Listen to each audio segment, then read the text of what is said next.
music, and we're going to dance to it, kind of move around a little bit, and then we will chat about it, and I want to hear what you guys heard in the song, and what you actually wrote down, if you did write stuff down. If you didn't write down stuff down, don't worry about it.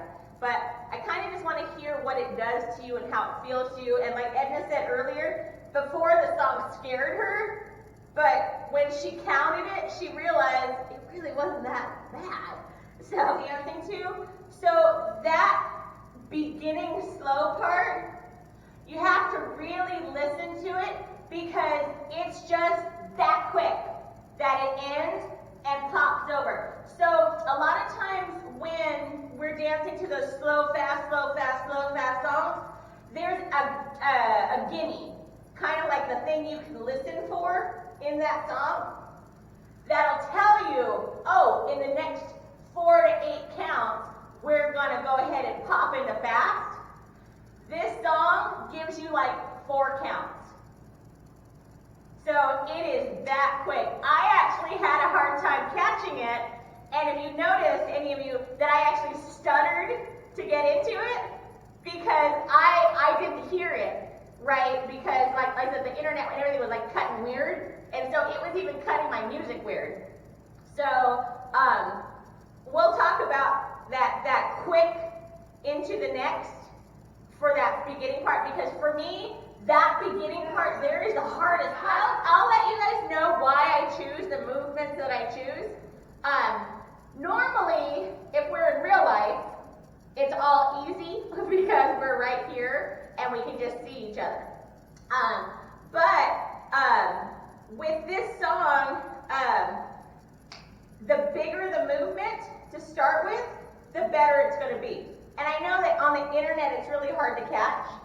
But like I said, in real life, if we were together, it would be really easy to do. And like I said, I will tell you why I choose the movements that I pick for it when we're done dancing with it.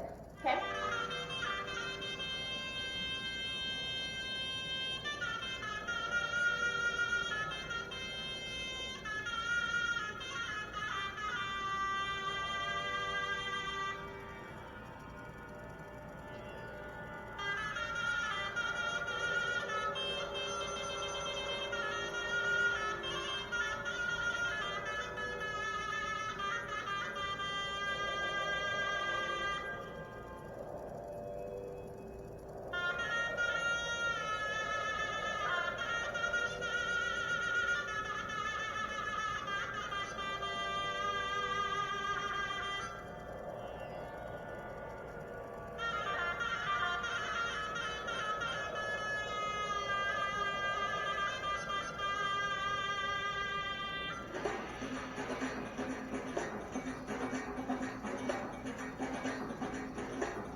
slow to fast songs.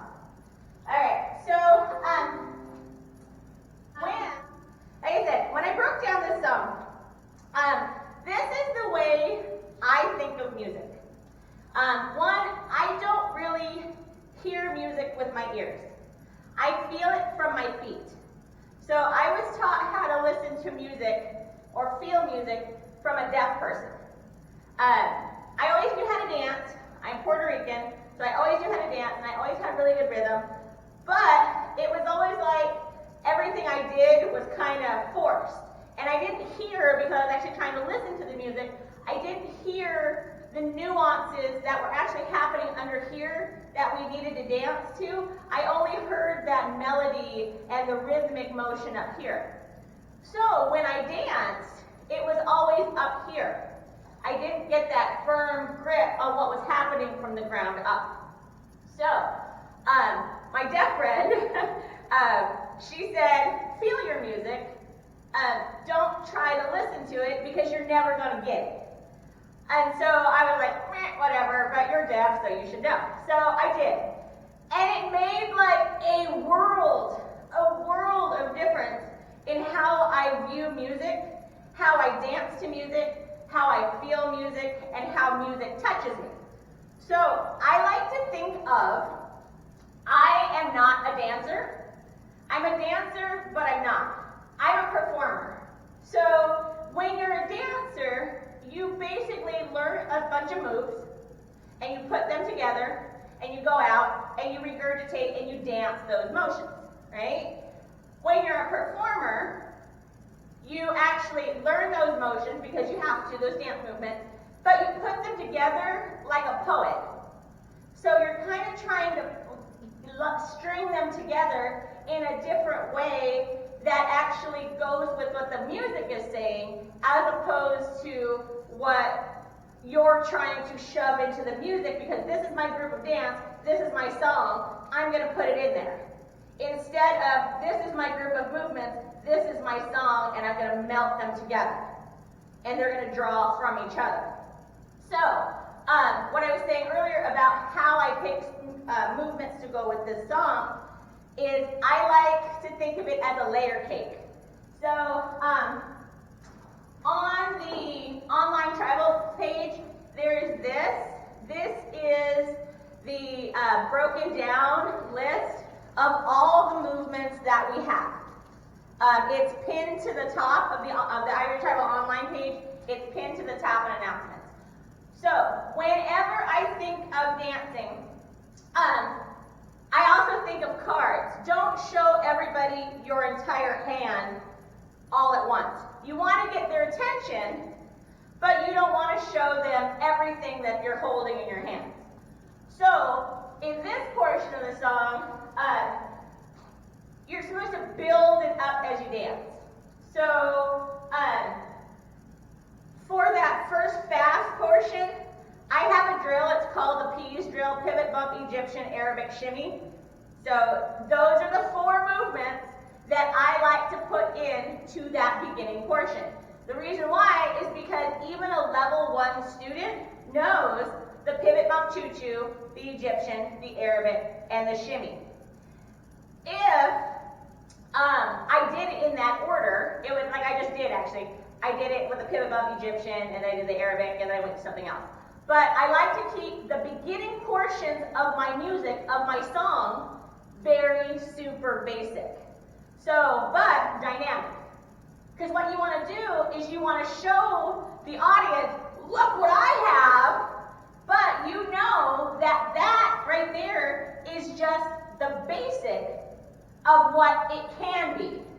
So then you turn it into like the triple Egyptian with the calibrated spins and all that towards the end. And when your audience sees the triple Egyptian with the calibrated spins into, say, the Sananda, they'll be like, oh my God, I remember those moves from the very beginning. So this song it's insane. So the beginning part is that entire slow entrance. And that slow entrance goes from, it's 55 seconds long. It feels longer than 55 seconds, but it's only 55 seconds long. So think of that entrance. So I know when we enter with a troupe, it's totally different than when we enter by ourselves. And I think a lot of us have gotten really good at being soloists because of this whole internet and not being able to dance with our people. But when you enter with a troupe, right, you enter with this power that comes behind you because you have all your troupe with you, and you enter just pulling all that energy on the stage. It doesn't matter if you're entering with no music.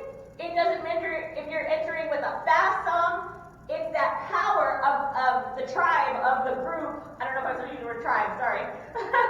Of that group that you have that has your back that you're going to perform. As a soloist, it's a little harder, but you have a little bit more freedom because you don't have anybody to follow you.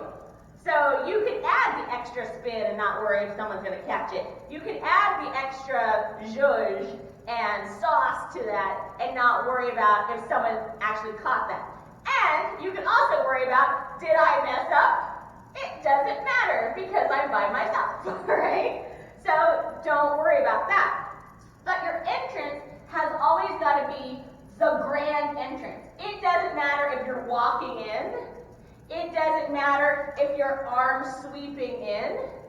You have to have the energy of your entire troupe, of all your sisters and brothers behind you, whether you're by yourself or not. Which, when I started soloing a lot, and that was, probably like 9-10 years ago, I started soloing a lot because my dance partner went off to college. Whatever. I found that very intimidating because I always had my troupe with me and my dance partner with me that we could feed off of. So, this 55 seconds of the beginning of this Battery song is basically you walking in, you demanding the audience's attention, but not in a mean way. So you walk in powerful. It's finding your center stage. It's presenting yourself. It's an arm sweep, and for you to find your spot so you can go. So by then, you probably have like 45 seconds left. You don't think that 55 seconds is a long time, but it actually is when you have to dance it. So, like I said, the first 55 seconds of this song is for you to capture your audience's attention. It's for you to enter. It's for you to work your audience. And I said, as a soloist, you have a little bit more freedom. So if you have a stage that is kind of a, what's this shape? Semicircle? I don't know. This all around you here. Try to not just stay here and dance to these people. Okay? You have to remember that your stage is here. So if I'm constantly dancing here, or if I constantly present myself here, the only people that's going to feel the awesome of our dance is these people right here. These guys are going to get a little bit, but not a whole lot. So when you enter, and you notice you do this with your troupe too, when you enter with your troupe, do you always notice that you go from one end of the stage all the way to the other end of the stage? You find your backstage, and then you come back, and then that pod comes out and they present themselves here. That's what you're trying to do with that musicality. You need to use that music to guide you how you're walking. Don't try to just shove stuff in, because then you end up walking on stage like this and then finding your spot and just chilling out. And it's like don't do that. So really use your arms and that.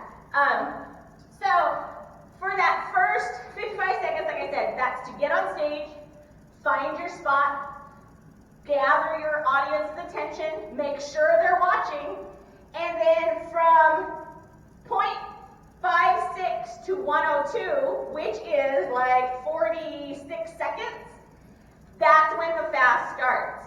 So that is like bam. So for that, I usually try to do the pivot, rump, Egyptian, Arabic, and shimmy. One of those two I'll usually usually, or those four, I'll usually do. I normally won't do my shimmy because you want to make sure that with that, after doing all this and here, you don't want to start a performance here because you basically just taken everything and brought it down. So you want to do that big powerhouse move here or that big powerhouse move here. Even though the choo-choo is we always think of it as our most basic movement, it's how you give that move. Does that make sense? I could give you the choo-choo like this, and this is just basic movement. But then I can also give you the music from here, and I can give you that move like bam, bam, bam, bam.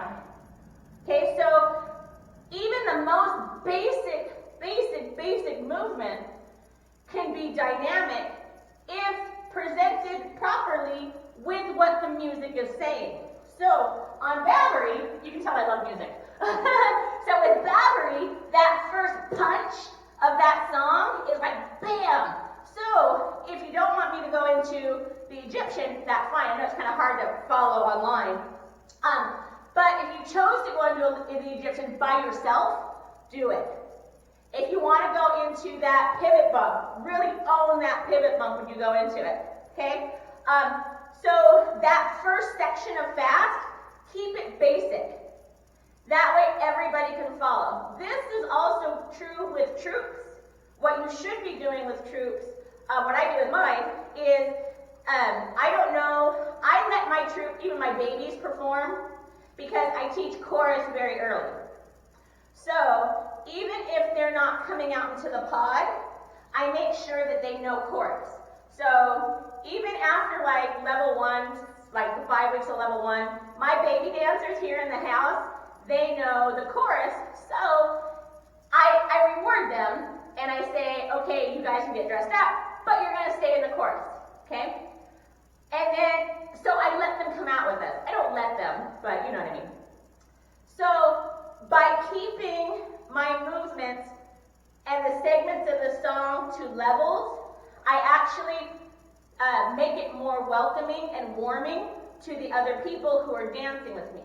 Because I don't ever want any of my students to feel that they can't dance with me, that it's all above their head, because that level 1 class is for them, and they should be able to, master those level 1 movements and show what they have. So even if they go out and just Arabic out and come around, and then Egyptian back, they feel like they totally participated and added to that performance. So that's what I want. So, like I said, the beginning of this song, I will always do basic movements. So, in our basic movements, we also have the level 1 plus, which is the single bump, double bump, reach and sit, Chico 4 corners, box step, and then the Egyptian with the Egyptian half turn. That's a lot of movements. So, you had seen on my paper, I wrote loopy. When I write loopy, I always think of like round or the Arabics. So for me, that's loopy. So think of when you're doing your motions after you've listened to the music, what is it calling for? Is it calling for a hard and fast move? Is it calling for something a little softer and loopy, so to speak? Is it calling for something that's fluid? Is it calling for something that's round? Is it calling for something that's like firm? Is it calling for something that's powerful? So think of, it doesn't matter what level the movements are, just for your own book, for your own notes. Later on, go through like all of our movements and write like strong, powerful, fluid, round, and go through our movements and in your head, see which movements speak that to you. Because you'll be surprised, the double bump, that is a huge motion. But you know what I mean? And it can be done powerful, it can be done soft. So that's one that fits in a lot of different places. Then there's like, So that first set of fast, which is 12 bars, it's 96 counts, and it's 4 phrases. So I marked off all the phrases of the music. I'm actually going to play the music, and we're just going to listen to it. And I want you to hear where the different phrasing is on the music and how we can actually break it up. Okay, so I'll be doing like some crazy shit over here, like bam, bam, bam. So that'll tell you where the phrase is. Any questions so far? Any like input? This, like I said, the beginning part of this was we sat around with coffee and we like, this is what we did, and we like made shapes and everything else. And I can't do that with you guys, but what I would normally do is have us all sit in a circle, put the song on pen and paper, and literally draw the song. So I have that thing where I always forget what it's called, but I see colors and shapes when people talk. And I hear when I hear music, I see colors and I see shapes. So it's really kind of weird because it depends on my mood too, what I see. So there could be the same song, I dance it to 2 different ways because I'm feeling this way one day, and that's the colors and shapes I see. And then the next day, I'm in a really good mood, and it's like, wah, music, right? So it's how you feel, how the music moves you. And it doesn't matter. You can have every movement down pat. You could be performing all over the world. If you don't know the song, and I love playing music roulette, where you just go somewhere and they put on a song, go ahead, and then you just kind of roll with it. I love that, that's my favorite. But I don't feel as comfortable, and my performance won't be as big, because I don't feel comfortable with that music. If I know the song, it's on. But, so the biggest part, even more so than knowing your form and your technique and the movements and that, is knowing whatever song like the back of your hand. You have to know it inside and out. So I'm going to put a song on and we're going to listen to it. And if you want to move to it, do it.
move. This is a 4-count move. This is a 16-count move. Even though it's an 8-count move, we go ahead and do it twice so it equals out to 16. If the music doesn't call for all of that, it's okay. So sometimes, even if you're off on the beat, don't worry about it. It's not a big deal. Nothing bad is ever going to happen. You know, no one's going to not want to dance with you, whatever. Nothing bad will happen. But like say the Sananda, we know we do it for 2 counts of that 8. So we chose 16. I'm thinking my 7, 8, 9, 10, 11, 12, 13. So we do, what's that, 20, 26, 16, 32? We do 32 counts of the Sananda, okay? So, we do traditionally do it twice. But if that song doesn't call for you to do it twice, it's totally okay. The trick to doing the movement either less or more is finishing the movement. So if you hear your movement and you're doing the Sananda and it cuts off, the music cuts off before the Sananda is actually done, just finish the Sananda. Don't be in mid whatever here and then all of a sudden just be like, no, I've changed my mind, because that is actually more obvious to the audience than you just finishing the movement and letting it have its time. So think of when you're doing, this is like the list I have here. So with this song, you build as you dance. Okay, so I like to think of it either as a cake or a party. So when you go to a party, at the birthday party, people just don't walk in and throw you all their gifts, do all the amazing things, and then like the rest of the party's dull, right? Because you've just done everything just now. So you build as you dance. You don't show your entire hand to your audience. So we have this huge vocabulary and variations of movements. You don't want to show them all the good stuff first, because then towards the end, they're either going to see the more mellow things we do, or they're just going to see the good stuff again and just be like, okay, I've seen this. Remember your levels. And I don't mean levels here. I mean levels in the music and the levels in our dance moves. So level 1, level 1 plus, level 2, level 2 plus, level 3, level 3 plus, ad infinity, and any dialect your troops do. Just remember that the fancy schmancy, big, huge moves, you want to leave for the end, because those are the presents, or the cherry on the cake. You want to work on progression. So, this was one, so Carolina had always said, and I live by this. I live by it. I like to see, and she likes to see, the progression of a movement. So, say the Arabic hip twist. You'll normally see me Arabic hip twist a couple times. You'll see me do a half turn or the flourish and go around. You'll see me come back to the front. You'll see me do a half turn. Right? You'll see me come back to the front. Yes. She called timeout. My daughter plays softball, so I know what this means. So then, are you good? Okay. So then you'll see me do the half turn. You'll see me come back to the front with the flourish, and then you'll see me do it, and then you'll see me fade and do it. Then you'll see it again, and then you'll see it in the circle. So it's that big, long progression of one movement. So remember your progressions. They obviously don't have to be that long. But if you do your troupe with all that fading and turning and spinning and flourishing, we all know how amazing that looks. And we literally just did one move for like 64 counts. But it was interacting. It was actually taking your formation or that portion of the song and making it breathe in and exhale. So this is what I like to see when I dance with a troupe. I like to see the movement. I like to see it come alive. So work on that progression. Your entrance has to be captivating. All right? Never, ever, ever, ever, ever ask permission, especially with this song. Just give me the list. So if you come on a stage, and Wendy Allen actually gave me this analogy, and I love it so much, I use it everywhere. So she said, you walk into the forest, right? And you see a bear, right? And you walk in the forest, and you walk like this, and go, oh, a bear! He's going to eat you because you're tiny and you're little, and you're just a little snack. But if you walk into that same forest like this, right? The bear's going to take a second look. He's still going to eat you, but he's going to think about it. So when you go onto a stage, especially with this song, that beginning part, go onto that stage, make your entrance, find your spot, find where you want to be, and then bam, into whatever you're going to go into. So make that entrance captivating. Don't bore your audience. Don't look down. There's nothing on the floor. And I actually had that proven wrong to me once. I was dancing with one of my students, and I kept telling her, she looked at the floor all the time, all the time, and I said, stop looking at the floor, there's nothing there. She found a $20 bill. We walked on the stage, and there was a $20 bill on stage. She picked it up at the end, and was just like, I looked down, she put her pocket up. But I was like, okay, but there's nothing on the floor. Look up, make eye contact with your audience. Be there with that music.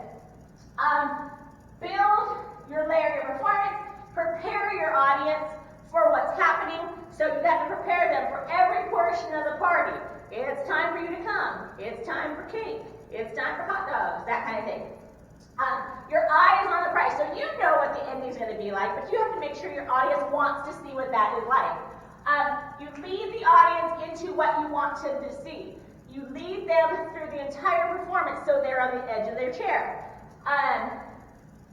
You give them right before, and this is what we were talking about, how the PEs, the pivot, bump, Egyptian, Arabic shimmy is here, and then we gradually layer till you get to that explosion of music, an explosion of movement. So that could be your triple Sevillana, that could be your Sananda fade, if you guys fade it. We fade it, so, sorry. Your Sananda fade. It could be your triple Egyptian into your calibrated spins. It could be that Egyptian combo with the calibrated spins that you fade. That is your explosion of everything your audience has sat there and you've showed them the entire time. And then you have this big explosion at the end of that song that you want to give them. It doesn't matter if you're a soloist. It doesn't matter if you are with your troupe. That's what you do. And then at this song, there's a slow portion, so that's kind of like bringing them back down, giving them hugs, saying your goodbyes, and then waiting at the end, finding your pose, letting them bask in the awesome that you are, thank them, and be on your merry way. So that's what this song actually lets you do. The entrance is built in, the exit is built in. So there's no part of this song that doesn't tell you and pull out movements. So, with that, what movements do you guys really feel in this song? And you can tell me, unmute yourself to tell me.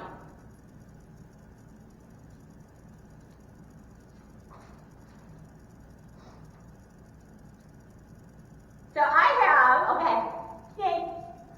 I feel like when it's powerful, it really moves me. Like, I had some problems actually remembering moves before.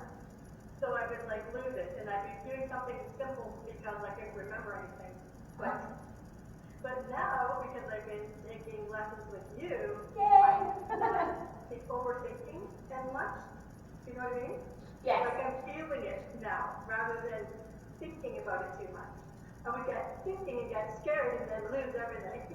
Exactly. So now, when you solo, it's different though. It doesn't matter. Like you can do whatever. Nobody really, they're just like, well, that's awesome. But when you're with the troupe, you have to kind of be very mindful of everyone else in the troupe as well, right? But so now, dancing with you, I feel like I can't wait to dance with my troupe because now I feel all these like really cool moves. And I didn't learn them before. Oh. It just in me. You know what I mean? Uh-huh. Yeah. So that's basically I'm feeling it with, especially now that you're teaching it, and I'm thinking in a different way. Mm-hmm. So So you have like your power moves. yeah. What are some of the power moves we have?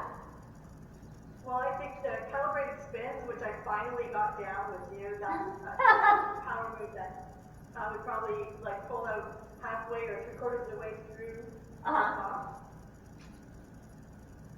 Not at the very beginning, because that's too much for the beginning. That'd be towards the end. That'd be totally towards the end.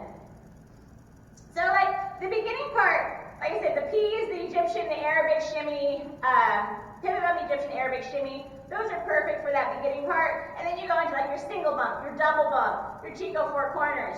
So those can all be power movements. What are other power movements? What do you feel in it, Edna? I saw you light up. Since it's a very sudden, fast start, after twice, in the very beginning, after the 55 seconds, and then again after the second slow part, it's a very sudden start. It's very hard to catch, and I tend not to use the Egyptian, because if you do not hit the first beat, you're screwed, and the whole thing's messed up. So usually start with an Arabic, or rather even a pivot bump, because then it doesn't matter, it's only one count. Then again, in the habit, I start everything with the pivot bump, so that's probably not going to be good. No, you can totally start with your pivot. So, all right, so think of this. You've done like all these really dynamic moves, or you're starting something and you want to start slow. But like that beginning part, it has that slow and then that pop into that fast. So when you're doing that, think of if you're gonna pop into that Chico, really pop into that Chico. Yeah, Ross is doing that reach and sit. So really think of that level 1 vocabulary. And I think sometimes when we say basics, I think some people go, ooh, basics. Because they only think of like beginners, and they only think of like the 4 movements. But the basic has like the Chico 4 corners and all those movements. So the Arabic I tend to stay away from, because that to me is my erase move. Does that make sense? So if I've done like everything in the book, right? And I start with this, to me, this stalls it. Unless it's an Arabic shimmy. But to me, this nice, smooth Arabic, it kind of stalls everything down. And one of the things my troupe will always tell you, they're like, don't stall the performance when Cindy's dancing, because if we've done calibrated spins and everything else, and then all of a sudden you're like, it was like, okay, and it's like, what just happened, right? So you want to make sure that you have a big dynamic movement. So that second slow part, there is actually a spot that'll tell you when you're going to go in. I'll turn it on. So the second section of slow is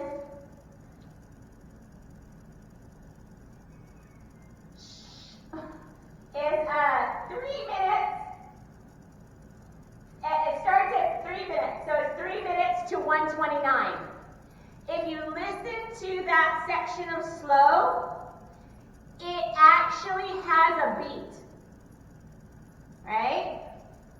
And at the end of it, it will tell you what's going to happen.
So,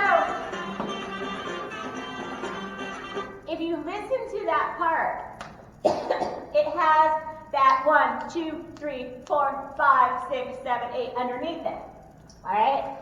If you also listen to it, you'll hear a lot of flute with that and that'll keep you. And if you actually listen to that flute starts very low and it gradually gets louder until the very end.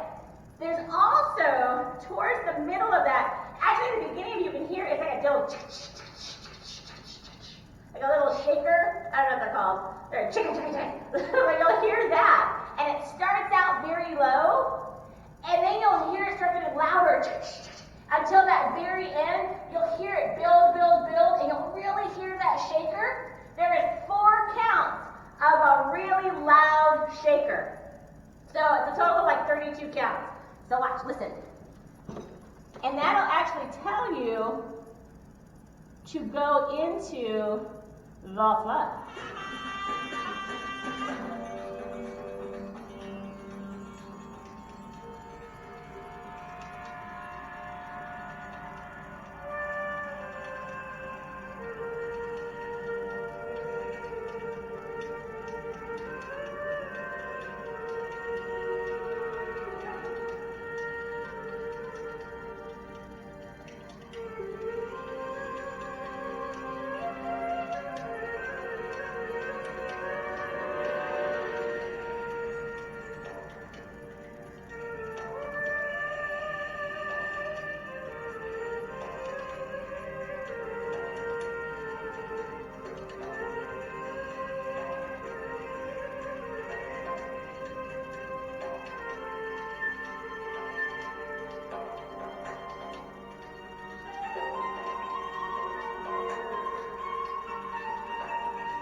Hear it?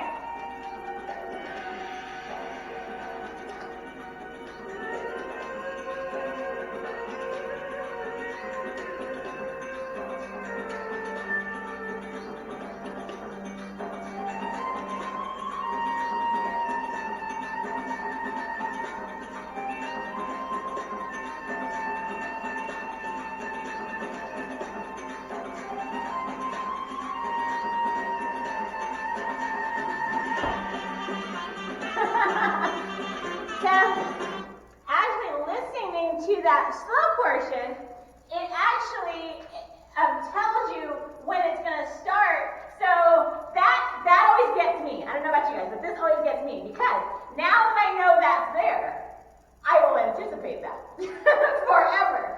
And that is where I'm going to try to hit. This is where my brain has got to shut off because I now know that little that for those counts is there, and I know it's coming, and I know what I want to put there.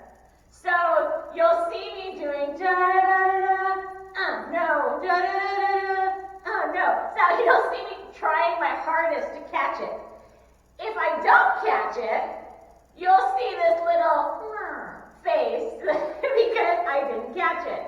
But again, if you ever do not catch your on or that one big spot, you're going to feel it, but really nobody else is going to be like, oh my God, did you see that she didn't catch that? No one's going to do that to you. And always remember, like your choo-choo and your Arabic and movements like that will get you actually back on beat. So it's not too hard to get back on beat for that. So, yeah, I love that. That slow part, if you listen for that, it'll actually help you. I know that slow moves are not counted because it's all fluid and it tells you what to do with the music. That section right there has that little underlying beat to it. So if you guys take my classes, and some of you do, you'll know that there are times where I say I want you to count a slow move. And I don't necessarily want you to count a slow move because it goes with the music for that count. What I want you to do is count that slow song or that slow movement because it'll help you to find the entirety of the move. So if it's say the loco camel. Okay, so in order to find that entirety of that whole move, the way I count it in practice, in order to move it over, would be 1, 2, 3, 4, 5, 6, 7, 8. 1, 2, 3, 4, 5, 6, 7, 8. 1, 2, 3, 4, 5, 6, 7, 8. What that does for me is it slows me down. So when I do have a portion of music like that that has a beat to it, I can actually hear it, and I can put it to where that where it is. I put that movement where that song is. So if that portion of the music is calling for that movement, I can give the entire portion that entire movement instead of going ba, ba, ba, ba all the time. If the music calls for it to be that slow or that fast, do it that fast. There's nothing wrong with it. So the music's going to call you different ways. So let's dance it again, the whole thing, and let's see what we can come up with. So I'm going to try not start with the Egyptian. I'll probably start with the pivot bump. So I'll probably actually start with that P, the pivot bump Egyptian Arabic shimmy, because that's the easiest thing. So I'm going to try to do level 1, 1 plus, 2, 2 plus, 3, and so on and so forth until we build that in, and then we're going to draw it all together. Okay? So while we're dancing it, think of powerhouse movements that you feel goes into those sections. All right? You can write them down for yourself, or you can shout them out, whatever, and I can write them down on the board. And then I take pictures of it again. And don't forget, at the end of this entire thing, within like the next couple of days, if you could, perform it and then post it to the page, so that way I can see how you hear it. Because I know sometimes, like, I'll hear a song a certain way on a certain day. You'll hear a song on a certain day. I cannot stand Mizmar. I do not like Mizmar. I know people who live by Mizmar. If I hear a Mizmar song, you will see, I'll dance to one day and post it. It almost, because of that whole hearing music and hearing color and that, and seeing shape, Mizmar comes out like really weird for me. So there's very few Mizmar songs that I can dance to. But some people love it, like live by them. And I'm like, no. So yeah, I would love to see how the song is like actually speaking to you and what it's, okay, put it on, or dance. What I want to do is this. Alright, since I do want to see what you guys are seeing or feeling in this music, I want to dance it all together once. Okay, so this time. And then I would like... Following you. Yes, this one time.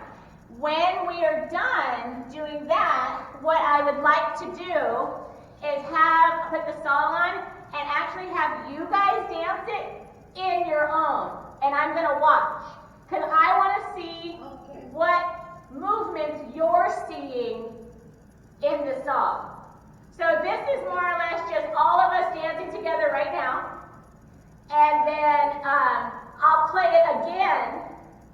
And then you guys will dance it on your own for your cameras for me. And I'll face the camera and we'll just kind of dance. And I want to see what the song is saying to you.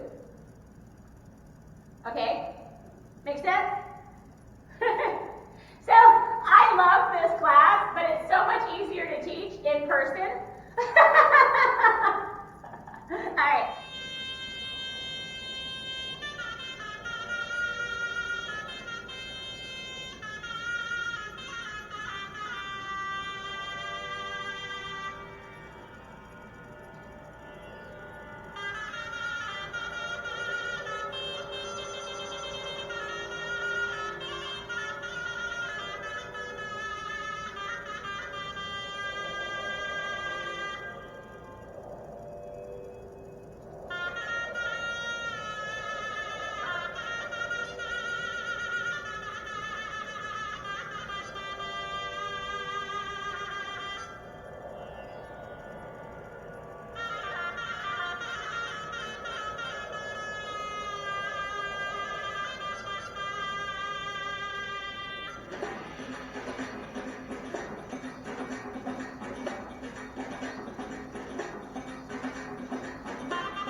to add, especially at the end.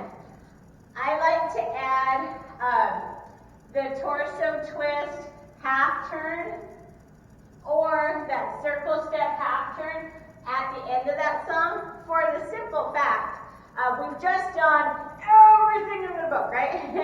And we're winding it down.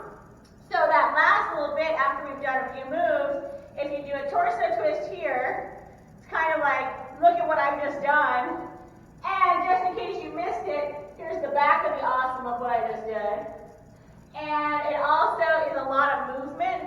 So it's kind of like if you're on the runway, you walk to the end of the runway, and then you do the whole, and then you walk off. So I always liken that to the end of my runway, kind of. So if I do all my movements, I come up, and then it's like, okay, turn and pose here, so you can see it all happen.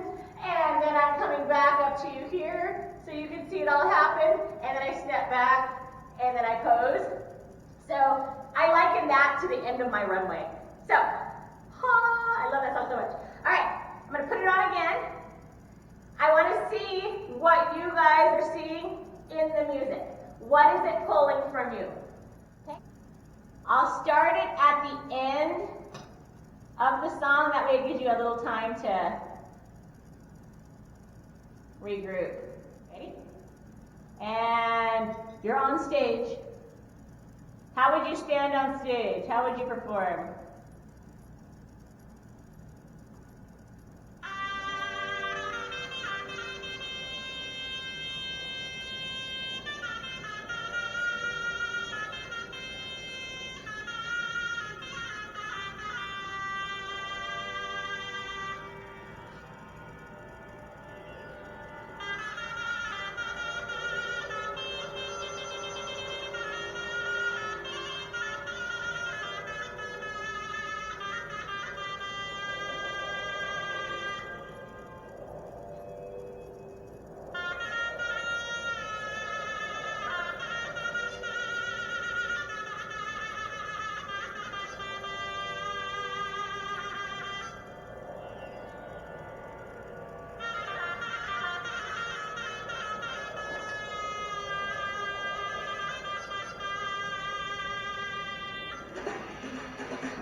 music do whatever.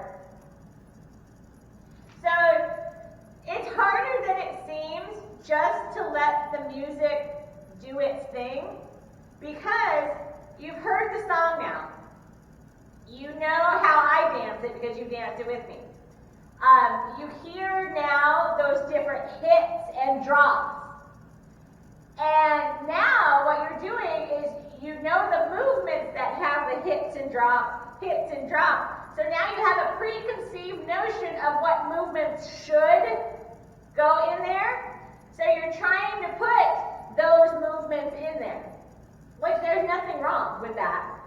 But I noticed that like when you either don't hit the spot or you hit the spot, you're like, woohoo! But I noticed when you don't hit the spot, it's like all of a sudden, it's like you go from this to what just happened.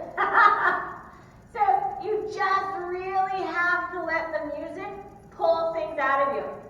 So when I was writing down different movements for this that I felt levels. So like shimmy levels, which I didn't do, but I totally feel shimmy levels in that because it calls for it. It's like dun dun dun dun dun dun dun dun dun dun, and that can be dynamic. It doesn't have to be like, everything under the sun. I also noticed that the biggest thing that I noticed with all of you is not finishing your movement because the music changed. So the music changed, so therefore I need to change what I'm doing. So that is one of those things that is human nature to think about. If something changes, things gotta be different. But dancer brain, performer brain, you have to just kind of roll with it. Because on stage you wouldn't stop dancing, right? Well, maybe you would, but you shouldn't. You wouldn't stop dancing, you just kind of roll with it. And if it's really a train wreck, you just turn around, look at your troupe and be like, I'm out, tagging out, done. Your turn, right? And you just let them do it because that's what we're there for. We're there to pick up the pieces. Don't think too much about what the song is, what you want the song to be. Think of what the song is. So I had levels, so shimmy levels, okay? I had Chico four corner. I had Egyptian half turns, which are basics, so that was around the front. Apparently I really liked the Chico because I wrote that down again. Ross is back. I had the Arabic hip twist with flourish and half turns. I had the triple Egyptian. I had the roundhouse. I had the Arabic family. I had calibrated spins, Turkish shimmies. So that one is a good one too. There's like a long section of it. It is, it's the one that has, that loopy fast and fluid and the body fast and strong. There's two sections of this that is 200 beats. So 200, 1, 2, 3, 4, 5, 6, 7, 8. I did math, which is amazing. My math teacher told me I would use math, but I did. So it's actually 200 beats. It's 25 bars, and it works out to about 4 phrases. Okay? So I know 4 phrases doesn't sound like 200 beats, but 200 beats, 4 phrases, and it works out to about 25 bars. So in that is where I felt, hey, you're back. So that is where I felt like that Turkish shimmy with quarter turns and that fade, because that's when you can really use your troop mates to really incorporate that. But if you don't have troop mates, okay, if we're doing soloing, don't be afraid to still fade, because you have your whole stage.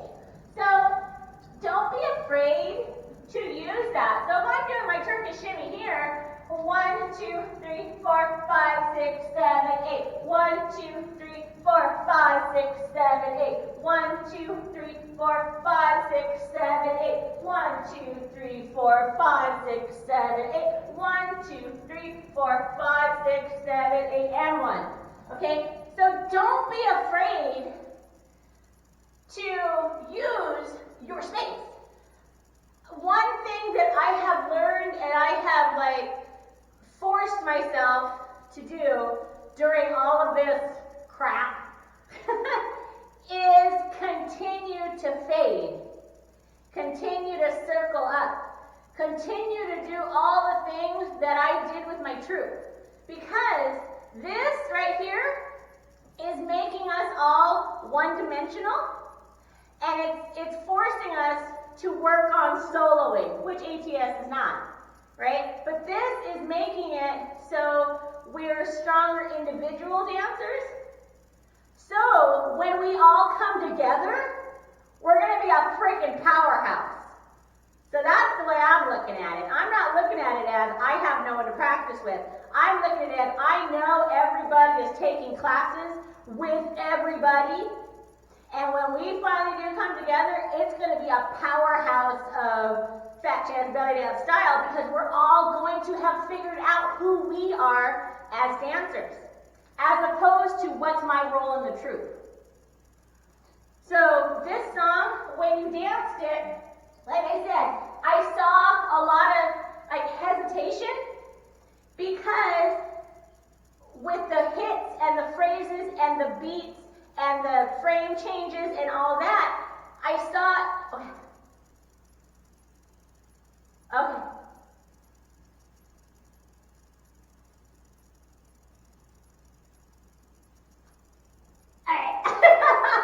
Alright, but I saw that you guys were thinking about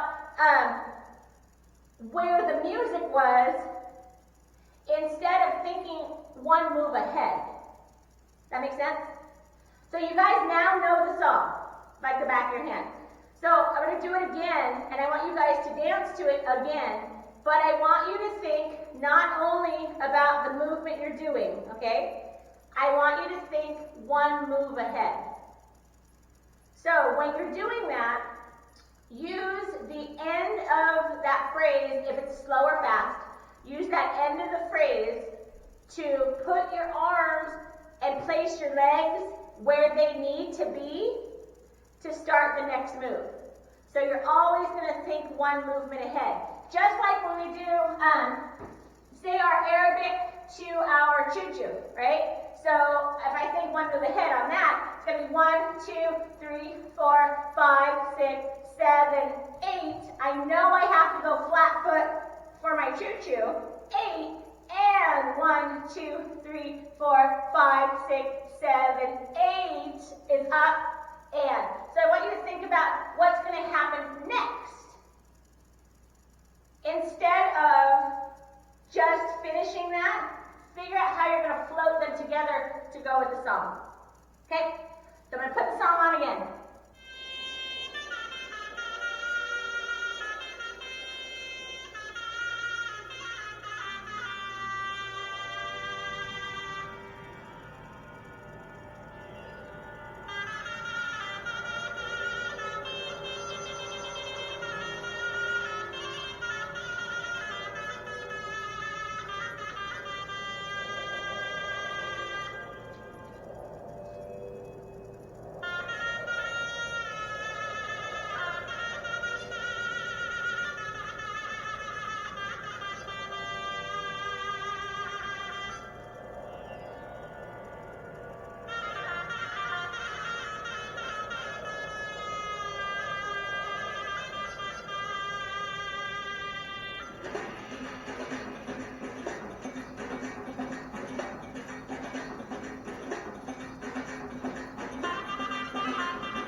I'm giving you guys a chance to like breathe a little bit too. One of the things that I had to learn so I didn't used to like slow. Slow was always like my nemesis. It was just one of those things that was hard for me because I'm a fast dancer. I know how to dance slow, but it was just always hard for me because my dancing reflects how my brain is. My brain is always going a mile a minute. I can't stop. I can't shut off.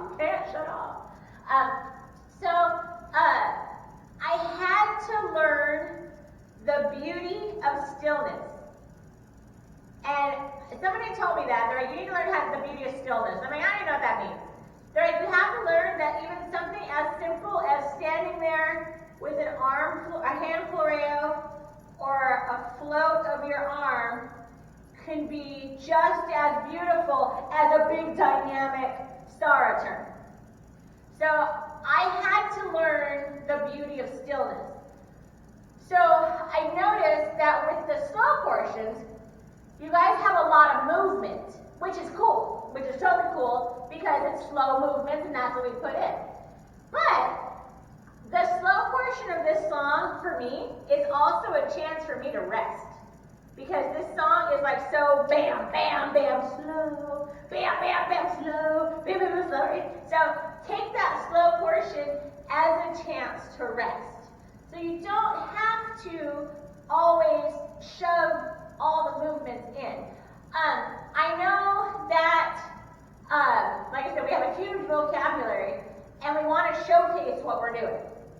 But, like I said, if you just kind of take that time to find your center again in your feet, find your center in your knees and your hips, center yourself out, become more aligned, align your arms. This all is beauty and stillness. This can be just as beautiful as a star turn. This can be just as beautiful as a wraparound turn.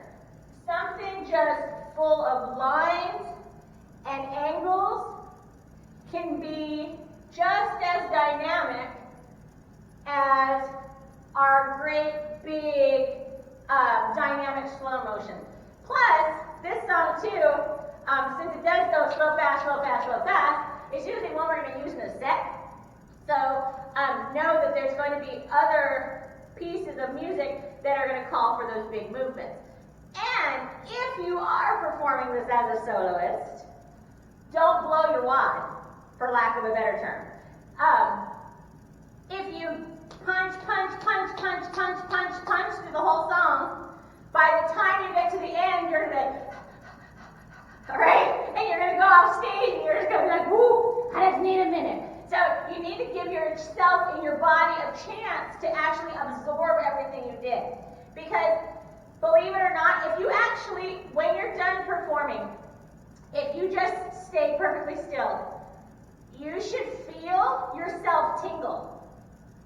Because all that fascia in your body has been shaken and moved, so you should actually feel that tingle. So have you ever heard somebody tell you that, oh my God, I have so much energy and I feel like a rush of energy after I perform? Just slow down and feel the tingle throughout yourself. That is your fascia in your body saying, thank you, job well done. And so you need to take a minute to actually take that in. So that last portion of that song actually gives you a chance to do it. Yeah, what are you guys feeling of the music? Are you feeling more comfortable with this song? How was this song when we first got it for you? Most times I missed the fast start after the second slow portion. Okay. And I know coming, and I know you said there is something that tells you, I don't hear it. You don't hear it? Something like that, because I was like, You don't hear it? Because I started at Chico late, and then when the next price came, I was backwards. Well, No, you're fine. Maybe there must be some little delay and some little stop in the music, hands and there. I mean, Italy, and I feel this. Sometimes it is the band, the weak band, and this is why. Working on that. That's a good idea. Yeah, it's the hearing. It is a little weird sometimes because I see Cindy dancing, but I see her sometimes she's frozen for some little moment, and then she. Then I come back up. And then I see her again, and the same happens to the music. Alright. Sometimes the music is weird, and then riprende, and then start again normally. Yeah. So that's why I wanted. As to me, if I can share my little and humble experience, I have to listen many times to the music, and after I try to recognize something in the music that helps me to go fast. And but if I don't catch it, I always use the hip bump. Hip bump always helps me because it's 1, 2, 1, 2, 1, 2, and I hide to the audience that I did not catch the moment, no? Exactly. I didn't want to catch the moment, but I wanted to go a little slowly, no? So I always use hip bump to help me in these circumstances. Exactly. So she was saying that she always, I'm not saying this for the camera. So she's saying that she always goes to the hip bump to help her to catch up, or if you miss something, you go to the hip bump. Okay, so that is perfect. And I always tell people, hip bump is technically a 1 count move. We obviously don't count it as 1. We usually count it as 2, 4, 3, whatever. We count it as whatever. So I like to say that that's my placeholder. So if ever I'm off, I will go to the hip bump. I'll go to the Arabic because the Arabic is a 2 count move. Also. Yes. I will go to the shimmy. The shimmy is a 2 count move too because it's 1, 2, 1, 2. The most dynamic way to use, so if the music is going fast, right? And you get off beat to start it, instead of just staying in place as 1, 2, 3, 4, what you could actually do is get off beat and then do the whole 1, 2, 3, 4, and then here. So what that's going to do is it's going to continue to add movement to your simple movement. So we know that when you turn your Arabic and you turn your choo-choo or your pivot bump, that's all flock of birds, right? So it doesn't have to be 1, 2, 3, 4, 5, 6, 7, 8.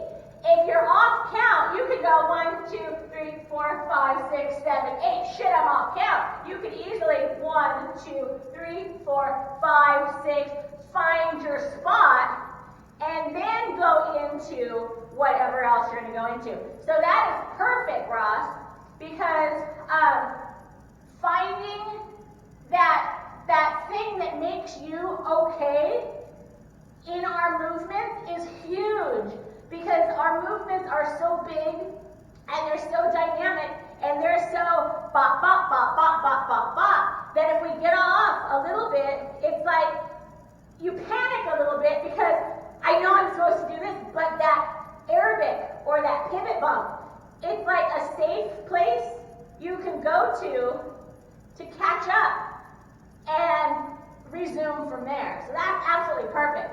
Perfect. So with the,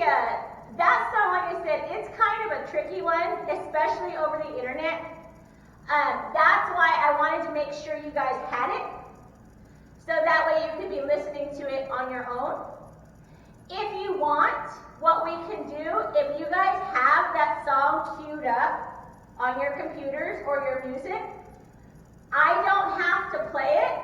You guys can play it, and I can actually watch you dance to your music. Does that make sense? So that way it's not coming from me and has a chance to stall. So cue your music up. Yeah, so cue your music up. If you guys want to do it individually so you can watch each other, that's fine. You want to do it individually so you can watch each other? Cindy, my mom just had a fall.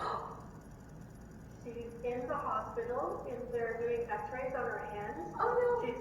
She's very elderly, so she had a dizzy spell, and that's what I've been trying to talk to her. So my whole family is talking back and forth to each other right now. So my sister took her in, and right now they just finally got her rings off her fingers because it swelled really badly, and she's all bruised. So thank God it's only her hand, right? So right now I should actually go and talk to my sister. No. Because it's over with. No, that is fine. No, that's fine. So I'm going to continue to live stream the rest of it. And then, like I said, I'm going to add some stuff to the video, and I'll have the video link up, so you will not miss anything. You go take care of your mom. I will. I think what I'm going to do is she'll take her to, like my sister will take her to her house, and then I'll pick her up and bring her back home.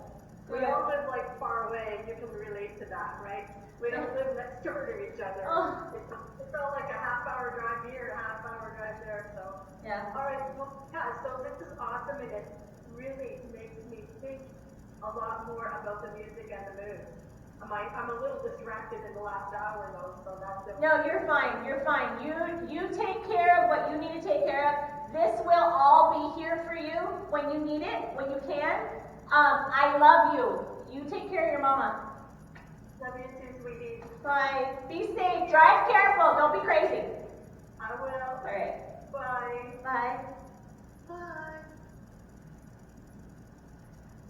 Okay, so then for you two, you guys have the music cue. Cindy, I would like to ask your opinion about two things, if you don't mind. Not at all. It's okay. Uh-huh. I would like to know your opinion about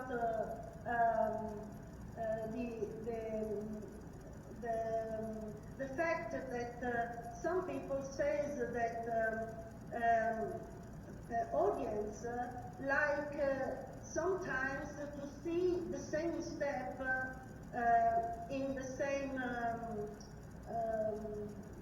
record. Is it true? What do you think about this? So like to see the same step over and over and over? No, the same step when the music, not always, but sometimes if the music repeats in the same record, the audience likes to see not another step, but the same step that before. There is nothing wrong with that. So the question was, does the audience like to see the same steps kind of in the same order or the same variation? So I personally, for example, if the music says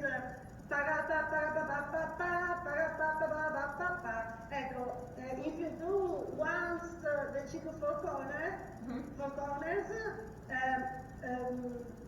maybe after you can repeat the Chico Four Corners on the same music. yeah. So I have no problem whatsoever repeating movements. I do not like.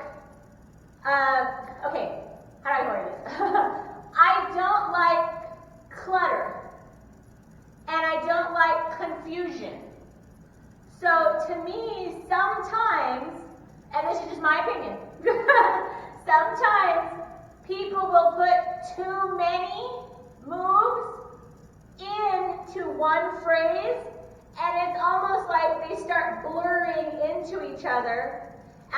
opposed to being this movement, and this movement, they want to try to shove 8 movements into where only 3 really fit. Does that make sense? So I would rather see, and what I tell my troops to do is, I would rather see you do 4 movements over and over and over again than have you do 30 movements that are done rushed or poorly, as opposed to doing 5 movements wonderfully. Does that make sense? So if the music does that whole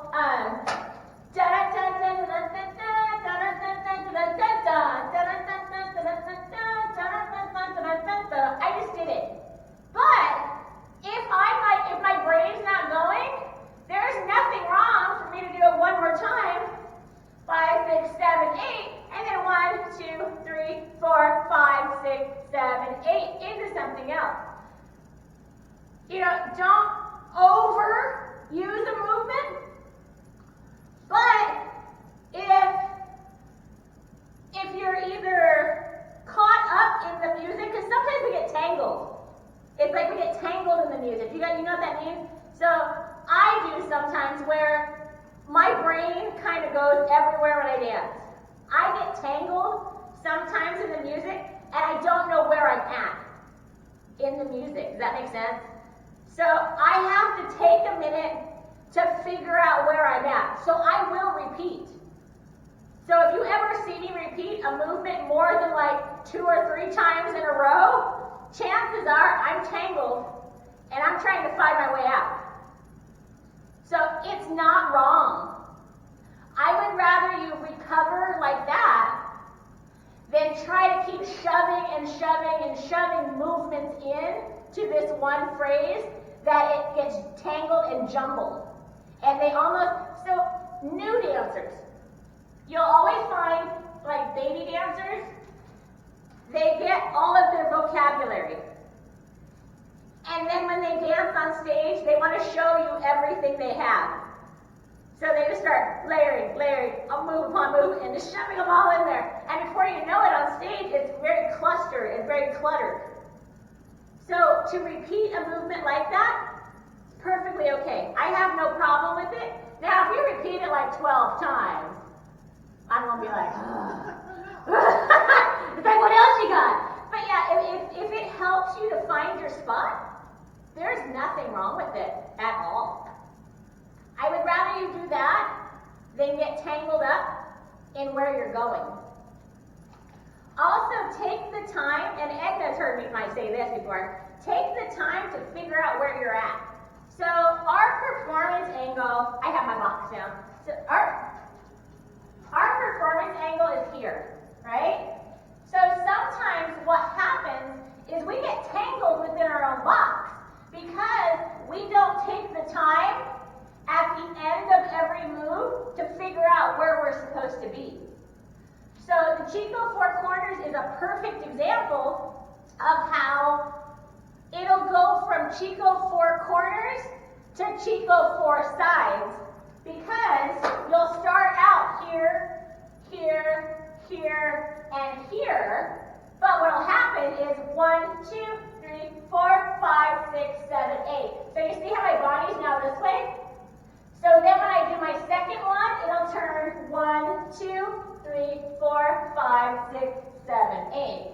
I've now turned my Chico Four Corners into Chico Four Sides because my body did not come here and open back up to where I'm supposed to be. Does that make sense? Yes.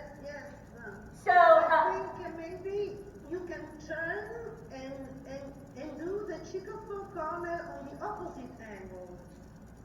yes. People can see your back. Yeah, so you're here.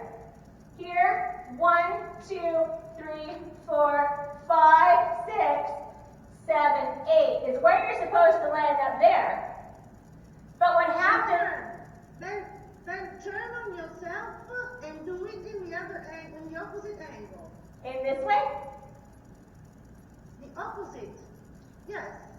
Oh, here. It's over there. Like that? Now, you go into your performance angle. Uh-huh. Go in your performance angle, okay? And the opposite is in your back, at your back. Oh, like starting here? Yes, turn completely and do it back, yes. Okay. So 1, 2, 3, 4, 5, 6, 7, 8. Then turn yourself and do it in the opposite angle. Do it, turn. Here? Yes. Then turn. Here? So basically doing it forward and backwards? So you can do it one time in the performance angle normal, and one time showing your back. Yeah. I mean, when the music repeats, you do it the same step, but from a different angle. So what we do, actually, because I don't change it around that much, because we actually have a dialect movement that flips our Chico Four Corners. So I have an Irie dialect that...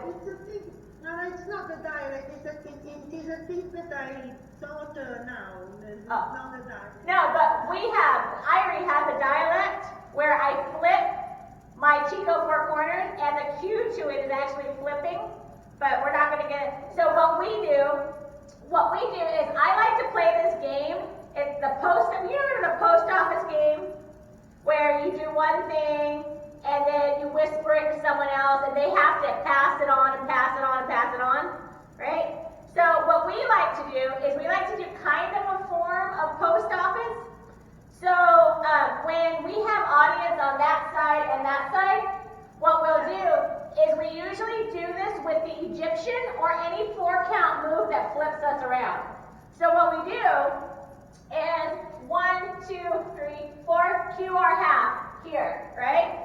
That person over there takes the lead. 1, 2, 3, 4, 5, 6, 7, 8. 1, 2, 3, 4, 5, 6, 7, 8. They cue the Egyptian here, and then we flip it around here, and then I go ahead and do it here, and then I add another movement to it. Yeah, so we keep adding a movement to it, front, back, until one of us messes up. So I call it post office, but it's just a form of post office. So it's 2 o'clock.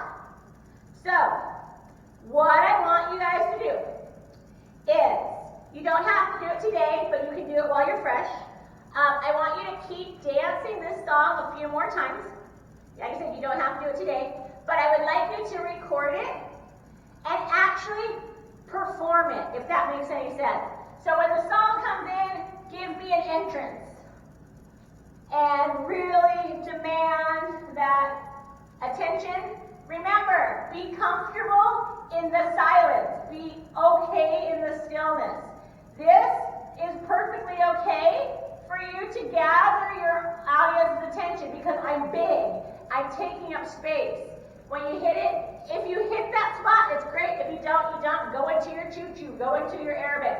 Go into something that's going to help you find where you are. If you have to repeat movements, repeat movements. Don't try to cram everything in to 8 counts. Okay, so 1 bar of music. You have a lot of song to go. The song is 6 minutes and 5 seconds. It is not as long once you start dancing it. It doesn't feel like it's that long because before you know it, it's like, I'm done, right? And it's a very intimidating song until you listen to it and hear it and find all those little breaks. And then it becomes like, oh, this isn't that hard. This isn't even that fast. So yeah, so what I would like you guys to do is on your own, like I said, videotape it and post it. You don't have to post it publicly. You can do whatever. You can post it wherever you want. But in this group, I want it posted, so let's see it. Just be okay with the song and whatever happens with it.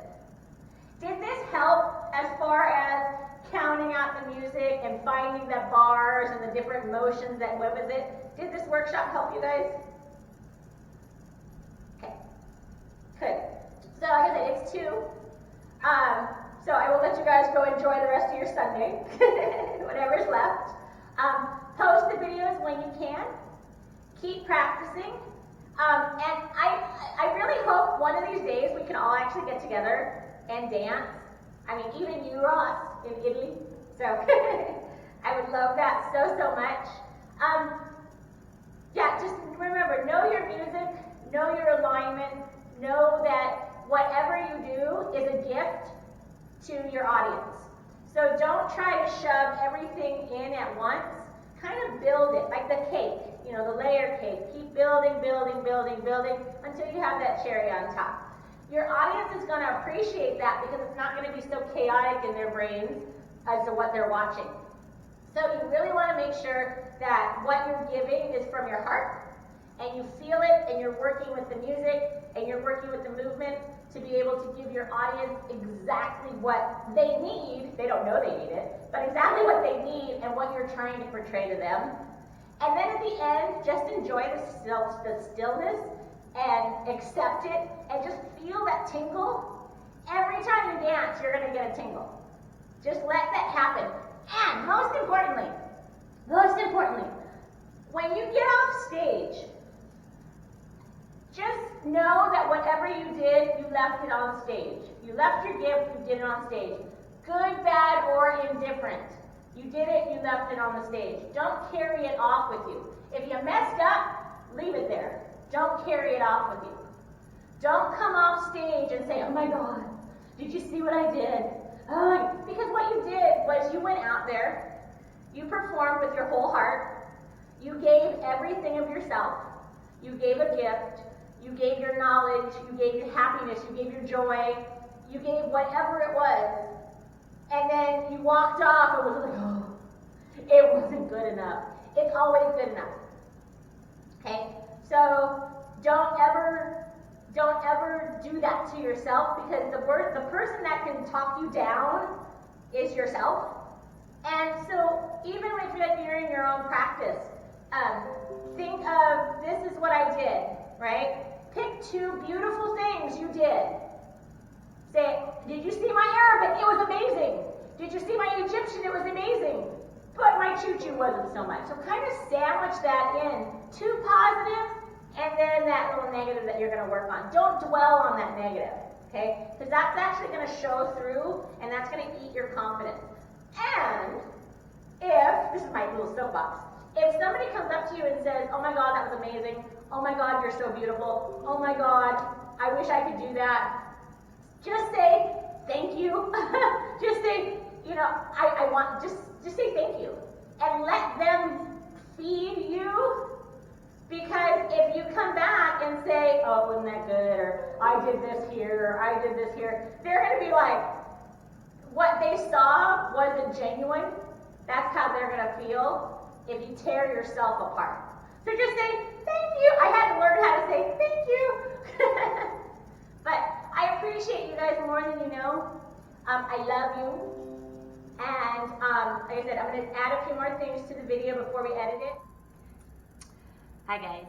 So what I want to do now is play Fabry, and I want to just sit here and I want to listen to the different breakdowns and nuances of the song itself. I know that that beginning slow part, to go into that fast, there's a very fine, minute little section in there that will actually give you a tip or a tell that it's going to happen. So we're going to listen for that. So I'm going to go ahead and put on Fabry, and we'll listen to it and kind of run through it in our heads and listening to it and counting it to see if we can catch that little tell that actually breaks for that fast part to automatically hit. So I'm going to put it on.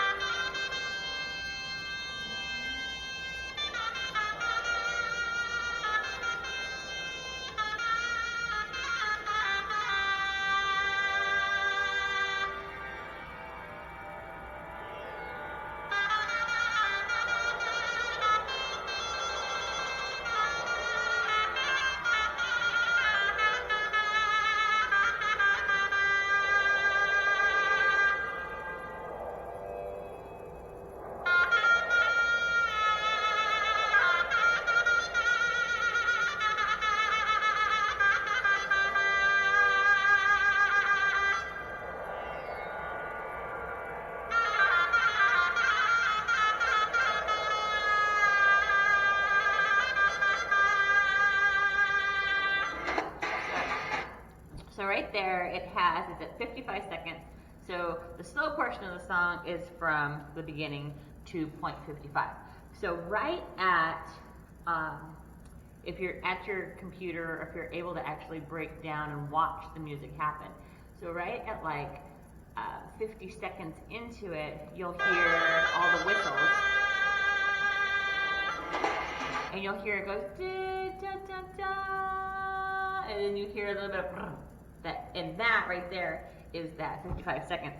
So from 56.56 to a minute 2 is where your different beat, where your fast is going to pop into. So it's not very big.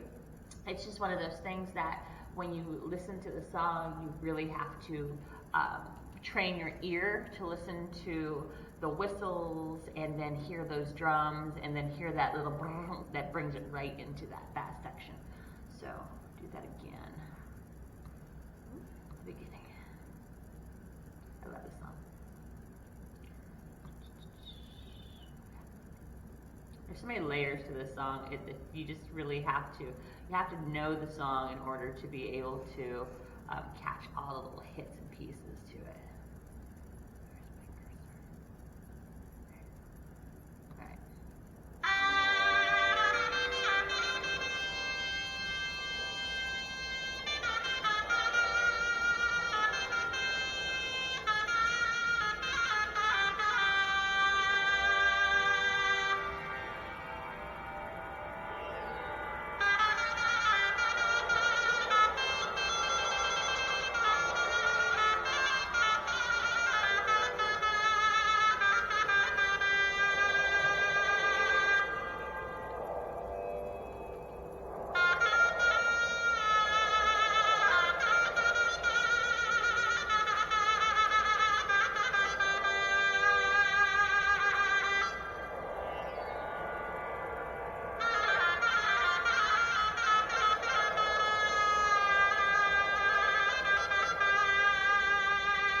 So you hear that long, and then into that slow.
So I'm gonna stop it. So from 3 minutes to 4:29, so it's a minute and 29 seconds of one song. It's not only slow, but if you listen, you know how we always say slow songs don't have a beat. But if you actually listen to this portion of the song, even though it's a slow section of the song, it has a very distinct beat to it. So with that, there are some times when I'm teaching and I will have you do, I'll have you do, say the torso twist, and I'll have you go 1, 2, 3, 4, and then back to center. So with that, slow songs that have an underlying beat to them, you can actually add a little rhythm to your slow movement. So if you wanted to have a little more accents to it, and what I mean by that is adding that slow rhythm to here, and you can actually 3, 4, 5, 6, turn 7 and 8. You can actually add a little rhythm to your slow movements, so that way it gives the slow a little bit more spice, a little bit more depth, and a little bit more right on the money. It might be easier too for the people who are following you to be able to catch that, so they can get on the same beat as that 1, 2, 3, 4, 5, 6 with the turn 7, 8, see for the wraparound turn. So listen not only for that slow melody up here, but listen to that actual drum beat rhythm down here. So I'm going to replay that slow portion of it, and I'm actually going to count it. I'm going to count the underlying rhythm. But when you dance it, you're going to dance it up here on that melodic portion of it. If you try to dance it fast, it's going to just be awkward. So I personally wouldn't try to dance this section from 3 minutes to 4:29. I wouldn't personally try to dance it fast. But you know, if you want to experiment, you want to play with it, do it. So I'm going to start it at, let's see, I'll start it at 2:58, 2:57. Right?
He starts to grow.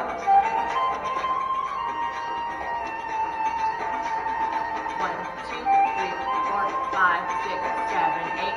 1, 2, 3, 4, 5, 6, 7, 8. 1, 2, 3, 4, 5, 6, 7, 8. Praise. 1, 2, 3, 4, 5, 6, 7. Change phrase. 1, 2, 3, 4, 5, 6, 7, 8. 1, 2, 3, 4, 5, 6.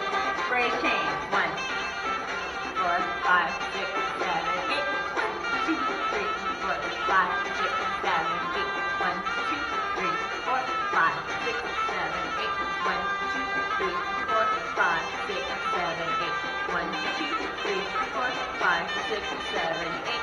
1, 2, 3, 4, 5, 6, 7, 8. And slow.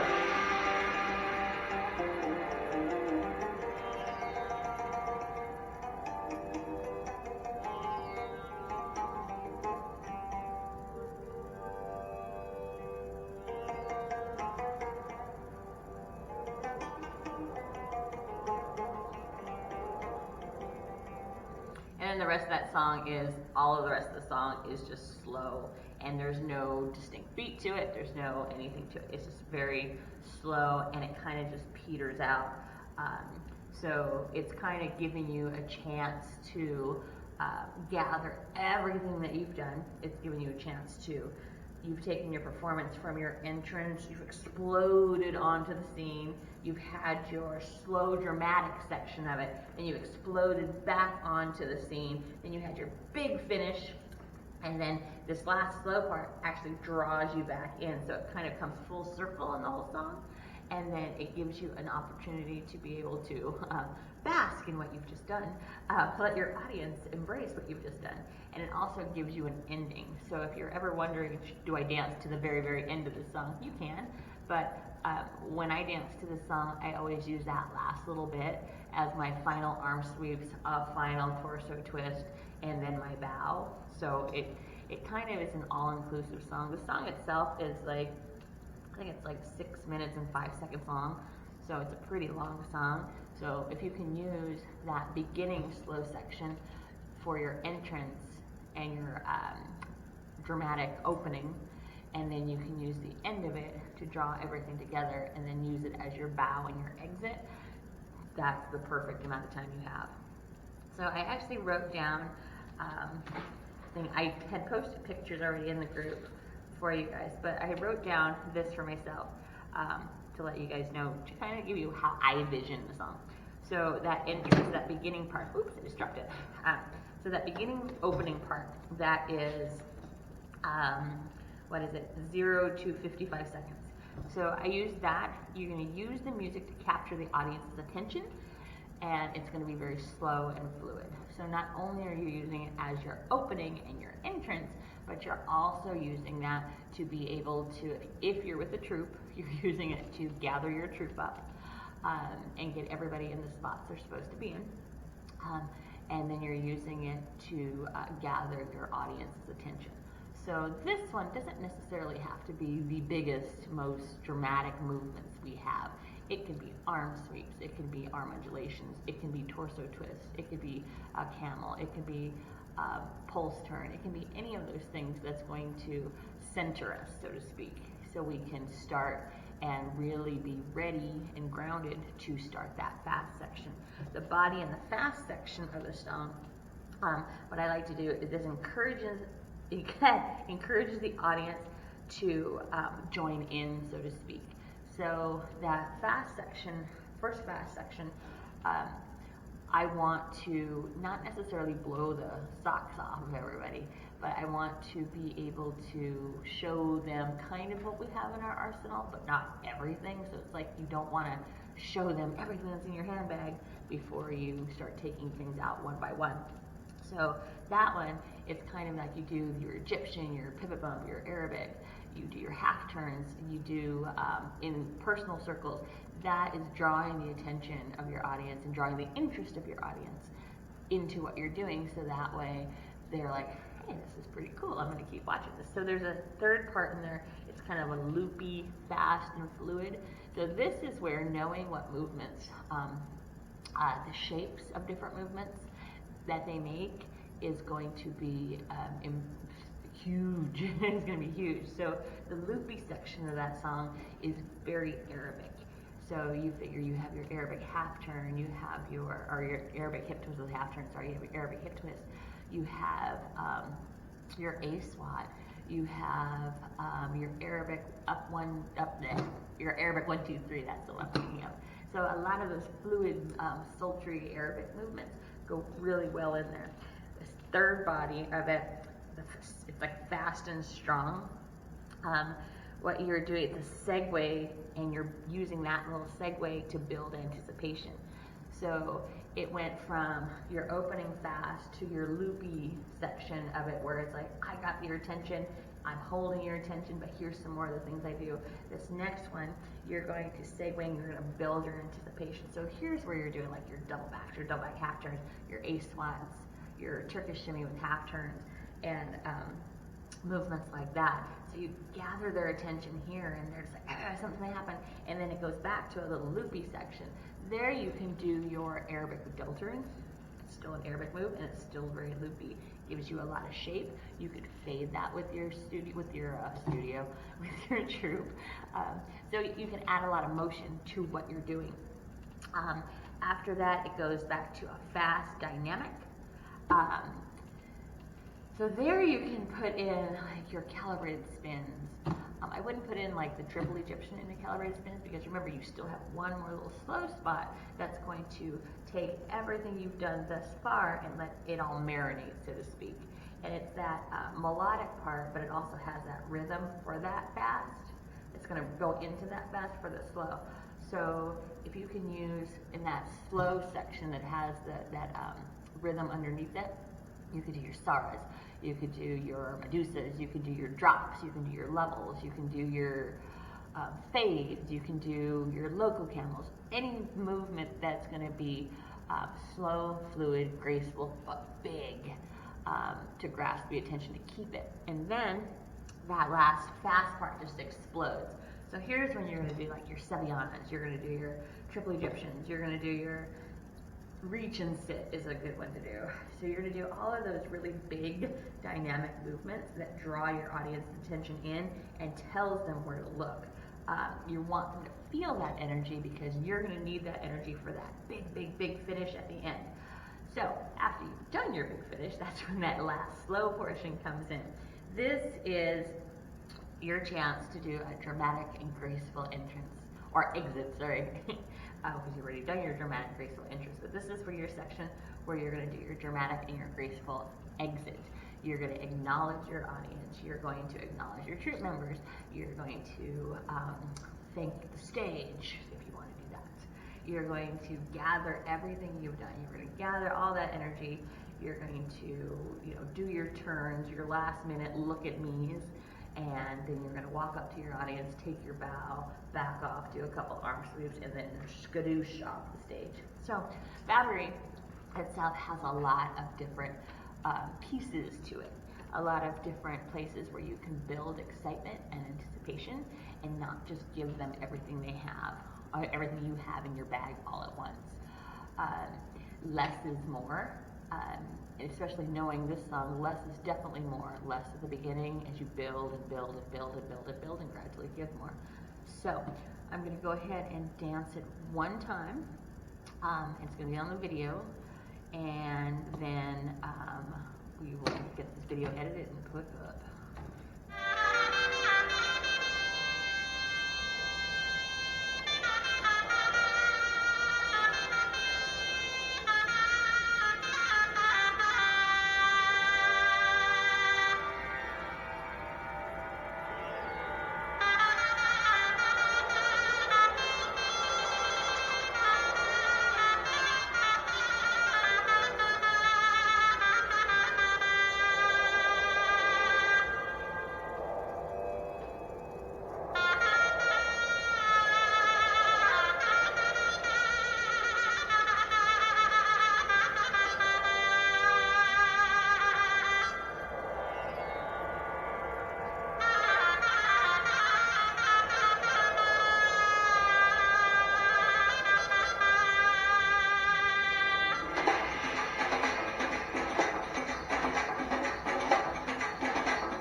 So,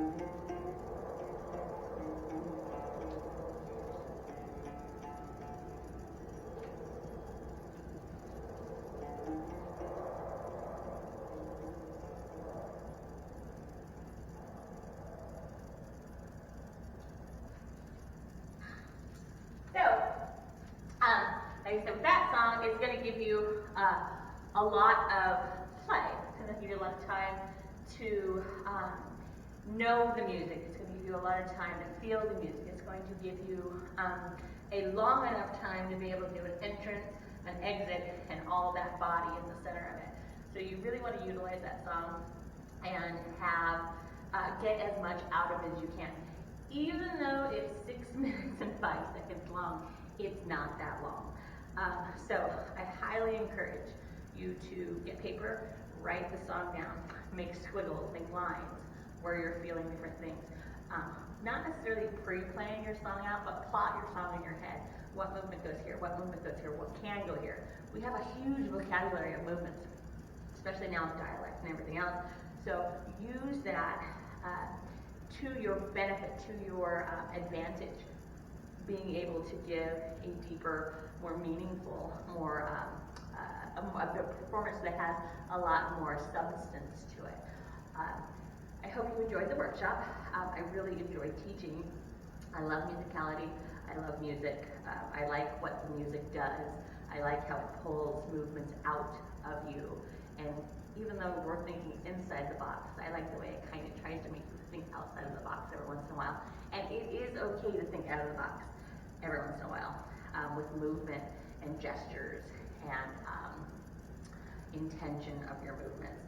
It's a little bit harder to do when you're with your troupe because I know we have our set cues and intention and movements. But as a soloist, if you're doing this as a solo, the world is your oyster. That box can move with you. So you're really not thinking outside the box. You're just kind of taking your box for a walk. But thank you for joining me, and I appreciate you. And for more information on more of the workshops we have coming up, visit the website, www.irietravel.com. And I will see you on the Book of Face. Be safe.